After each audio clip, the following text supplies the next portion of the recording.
جب حضرت عثمان غنی رضی اللہ تعالیٰ عنہ کا محاصرہ کر دیا گیا اور یہ خلافت کا آخری آپ کا دور ہے، 82 سال کی عمر تھی اس وقت، اور یہ تاریخ کا دردناک باب ہے کہ حضرت عثمان غنی پر 40 دن تک پانی بند رہا۔ وہ ایک منصوبہ تھا، 3 لوگ 3 مختلف شہروں سے چلے، مصر سے، کوفے سے اور بصرے سے، 1,000 آدمی لے کر، اور مدینہ المنورہ میں پہنچ کر کے حضرت علی المرتضیٰ سے ملے، ام المومنین سیدہ عائشہ سے ملے، کبار اصحاب سے ملے۔ تو جو انہوں نے کہا تو انہوں نے ان کو کہا کہ نہیں، ایسی کوئی بات نہیں، فہمائش کر کے واپس بھیج دیا۔ حضرت عثمان غنی رضی اللہ تعالیٰ عنہ پر اقربا پروری کا الزام عائد کیا تھا، تو انہوں نے کہا کہ کوئی ایسی بات نہیں ہے۔ پھر یہ تھا کہ آپ نے کم عمر گورنر، کم عمر لوگ مقرر کیے۔ حضرت عثمان نے کہا کہ حضرت اسامہ بھی تو کم عمر تھے، حضور نے ان کو اگر مقرر کیا ہے تو یہ تو مثال ہمارے سامنے موجود ہے۔ لیکن یہ ایک منصوبہ تھا، اس منصوبے کے تحت یہ 3 جگہوں سے لوگ آئے تھے۔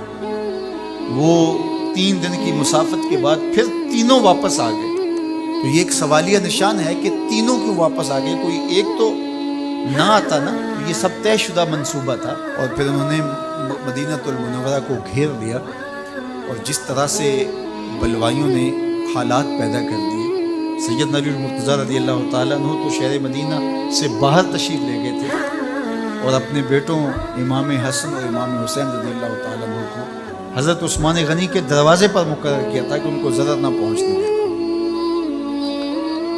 اب 700 صحابہ اجازت طلب کر رہے ہیں کہ آپ ان بلوائیوں سے نپٹنے کا میں جو ہے وہ اجازت نامہ مرحمت کریں۔ اور بہت سارے لوگ تو حج پہ جا چکے، یہ 18 ذی الحج کا واقعہ ہے جب آپ کی شہادت ہوئی، تو وہ حج پہ جا چکے ہیں، تو جو یہاں موجود ہیں وہ اجازت طلب کر رہے ہیں۔ لیکن حضرت عثمان غنی رضی اللہ تعالیٰ عنہ نے کہا کہ نہیں، میں ایسی اجازت نہیں دوں گا۔ رسول اللہ صلی اللہ علیہ وسلم کا حرم شہر مدینہ لوگوں کے خون سے لالازار ہوئی ہے، میں اس کو گوارا نہیں کرتا۔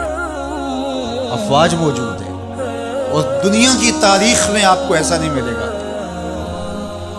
کہ اتنی بڑی حکومت کسی کے پاس ہو اور وہ خود گھیر لیا جائے، اس کا پانی بھی بند ہو جائے، اور وہ حکم دے کہ نہیں، میرے لیے آپ ایک قطرہ بھی خون نہیں بہائیں۔ بلکہ آپ کے غلاموں نے جب تلواریں اٹھا لی تو آپ نے فرمایا کہ میرا حکم ہے کہ تم تلواریں نیچے رکھو، بلکہ میں تمہیں یہ آفر دیتا ہوں کہ جو غلام لڑے گا نہیں اور یہ میرے سے عہد کرتا ہے وہ آزاد ہے۔ حضرت ابو ہریرہ رضی اللہ تعالیٰ عنہ، حالانکہ یہ پڑھنے پڑھانے والے لوگ تھے، تعلیم و تعلم سے ان کا تعلق تھا، لیکن وہ بھی تلوار لے کے حضرت عثمان غنی کے دفاع میں آ گئے۔ لیکن حضرت ابو ہریرہ رضی اللہ تعالیٰ عنہ کو بھی حضرت عثمان غنی روک دیتے۔ مالک بن اشتر کہنے لگا کہ ہم آپ کی دستبرداری کے خواہاں ہیں، آپ خلافت سے دستبرداری اختیار کریں۔ حضور علیہ الصلوۃ والسلام کے اس جانثار صحابی نے حضرت عثمان غنی نے فرمایا یہ نہیں ہو سکتا۔ دستبردار کیوں نہیں ہوئے؟ لگتا تھا یہ سب سے زیادہ آسان تھا، لیکن حضور نے ارشاد فرمایا تھا، اے عثمان، تمہیں اللہ ایک قمیض پہنائے گا، لوگ اس کو اتارنا چاہیں گے، تم کبھی نہ اتارو۔ تو اس سے مراد خلافت کی قمیض، اور ان کی شہادت کی خبر بھی اللہ کے محبوب علیہ السلام نے دی تھی، اور اگر آپ دستبردار ہو جاتے تو یہ ایک کھلونا بن جاتا، بازیچہ بن جاتی خلافت۔ چند آدمیوں کے پریشر سے خلافت سے دستبرداری کرنا پڑتی ہے۔ اچھا، ایک یہ سوال بھی پیدا ہوتا ہے، چند باغی تھے، ان کو کس طرح کچل دیا جاتا؟ لیکن حضرت عثمان غنی یہ نہیں چاہتے تھے۔ ایک تو یہ کہ مدینے کی حرمت پامال نہ ہو، اور دوسرا پورے عالم اسلام کو آگ لگانے کا جو منصوبہ تھا، 3 مختلف شہروں سے 1,000 آدمی لایا گیا ایک منصوبے کے تحت، اور انہیں لاشیں چاہیے تھیں، اور جو ان کے پیچھے کام کر رہے تھے نادیدہ ہاتھ، ان کا منصوبہ یہ تھا کہ یہاں سے مختلف سمتوں میں، یہ تینوں شہر مختلف سمتوں میں تھے، تینوں سمتوں میں جب لاشیں جائیں گی تو پورے عالم اسلام کو ہم جو ہے وہ خانہ جنگی کی آگ میں دھکیل سکیں گے۔ تو حضرت عثمان غنی ان سازشوں سے آگاہ تھے، تو سب سے اہون اور آسان یہ تھا کہ قربانی پیش کر دی جائے، اور پھر انہوں نے سن بھی رکھا تھا کہ 2 شہید ہیں، شہید تو انہوں نے بہرحال ہونا ہے، تو لہٰذا میں خلافت سے دستبردار بھی نہیں ہوں گا، اور شہر مدینہ کی حرمت بھی پامال نہیں ہونے دوں گا۔ اور تیسری بات یہ ہے کہ میں خود مظلوم شہید کر دیا جاؤں، تو آپ نے یہ گوارہ کر لیا۔ تو 18 ذوالحج تھا، جمعے کا ہی دن تھا، اور حضرت عثمان غنی رضی اللہ تعالیٰ عنہ روزے سے تھے، عصر کا وقت تھا، قرآن مجید کی تلاوت کر رہے تھے۔ حضرت امام حسن، امام حسین اور حضرت عبداللہ بن زبیر اور دیگر لوگ آپ کے دروازے پہ پہرا دے رہے تھے، لیکن باغی پچھلے گھر سے دیوار پھلانگ کے آپ کے گھر میں داخل ہوئے اور تلوار سے وار کیا۔ آپ کی زوجہ حضرت نائلہ آگے بڑھی اور ہاتھ سے روکنا چاہا، آپ کی انگلیاں کٹ گئیں۔ پھر دوسرا وار کیا تو حضرت عثمان غنی رضی اللہ تعالیٰ عنہ کا دایاں ہاتھ کٹ کے گر گیا۔ حضرت عثمان غنی رضی اللہ تعالیٰ عنہ نے افسوس کیا اور کہا کہ تم نے وہ ہاتھ کاٹ دیا جس سے میں وحی کی کتابت کیا کرتا تھا۔ پھر اس کے بعد آپ پر 9 وار کیے گئے اور آپ کو شہید کر دیا گیا، اور آپ کا خون قرآن مجید پڑھتے ہوئے اس آیت پہ گرا، فَسَيَكْفِيكَهُمُ اللَّهُ وَهُوَ السَّمِيعُ الْعَلِيمُ۔ تو حضرت عثمان غنی رضی اللہ تعالیٰ عنہ مظلوم شہید کیے گئے، بھوکے اور پیاسے شہید کیے گئے، ظلماً شہید کیے گئے۔ حضرت عبداللہ بن عمر رضی اللہ تعالیٰ عنہ فرماتے ہیں کہ حضور فتنوں کا ذکر کر رہے تھے کہ فتنے ہوں گے، بہت بڑے فتنے ہوں گے۔ تو ایک شخص نے چادر اوڑھی ہوئی تھی اور وہ مجلس واعظ کے قریب سے گزرا جہاں حضور کچھ ارشاد فرما رہے تھے، تو آقا کریم نے اشارہ کر کے کہا اس دن یہ شخص حق پہ ہوگا۔ عبداللہ بن عمر کہتے ہیں کہ میں اٹھا اور جا کے دیکھا تو وہ حضرت عثمان تھے۔ تو میں نے حضرت عثمان کے چہرے کو پکڑ کے تھوڑا سا حضور کی جانب کیا اور میں نے کہا حاضہ حضور، یہ اللہ کے محبوب، میں ہاں یہی، جب فتنے ہوں گے تو فرمایا یہ حق پہ ہوگا۔ تو حضرت عثمان غنی رضی اللہ تعالیٰ عنہ حق کی راہوں کے مسافر، جنہیں حضور کی زبان سے شہید کہا گیا، اور شہید کسی کا انجام ہوتا ہے، تو حضور نے فرمایا یہ شہید ہوگا۔ شہید وہی ہوتا ہے جو بحالت ایمان اس دنیا سے راہ خدا میں اپنی جان قربان کرے۔